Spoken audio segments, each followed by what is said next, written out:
Encontrárase o castro. En riba dun outeiro, como unha verde croa, erguese a redondez do teu poider barullo.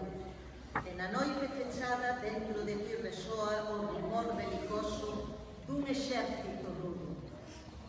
Inda parece que gardas seguras esperanzas para os tranquilos labregos que están ás túas beiras, de que has de defender cos picos das túas lanzas as cosechas amables das fecundadas leiras. Inda vibra a túa alma co fragor do combate, e con guerreiro ardore o teu corazón bate. Es o espírito forte que eternamente vela sobre o chan galego que dorme confiado, o loitador de ánimo valente e esforzado que coas armas ao lombo está de centinela.